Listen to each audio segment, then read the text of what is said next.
Hello, I'm Michael and I run the Camp Host Gear Shuttle service at Pickathon. First, I want to thank you for your continued patience with us over the years. As most of you know, the neighborhood surrounding the festival has dramatically changed, forcing us to continually reimagine the logistics between long-term parking, ticketing, and gear shuttles. When I first started, we had one gator running small loads up the logging road, and now we are one of, if not the only, multiple-day music festival that shuttles in nearly 100% of the festival goers and all of their gear from a remote long-term parking lot.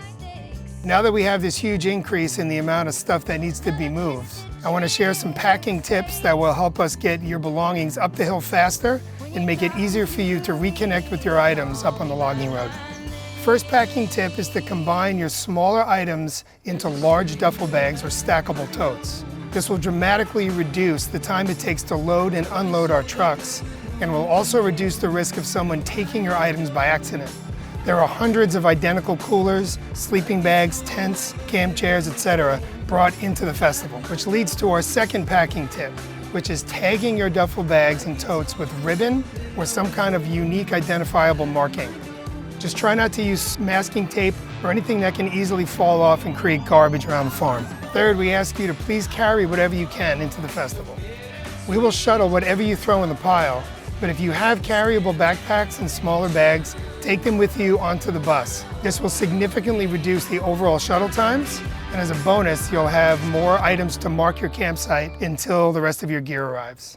As a reminder to those of you who get to the festival late on Thursday and Friday, the shuttle only runs until 10 p.m., but ticketing is open until midnight. Shuttle service will resume 8 a.m. the following morning. The last thing I'd like to touch on has to do with hauling gear out of the festival on Sunday and Monday. The gear shuttle service stops at 7 p.m. on Sunday and 6 p.m. on Monday. Keep in mind that it takes at least an hour for our trucks to complete the loop from the welcome lot up the logging road and back again. So if you wait until the last minute to drop your gear, you run the risk of missing the shuttle. If you want your gear back to the welcome lot by the end of that day, please drop it at the gear drop at least 1 hour before the end of the service. And this is very important. All festival goers with cars must unload their vehicles down in the welcome lot. We still have a lot of people trying to drop their gear in the south lot across from the Lucky Barn before heading down to ticketing. That lot is for the people shuttle, ride share, and bikes only. It is way too small to accommodate any other traffic and becomes a huge logjam when people try to pull in there. So please proceed straight to the welcome lot when you arrive at the festival. That's it for now. Thank you so much for taking the time to watch.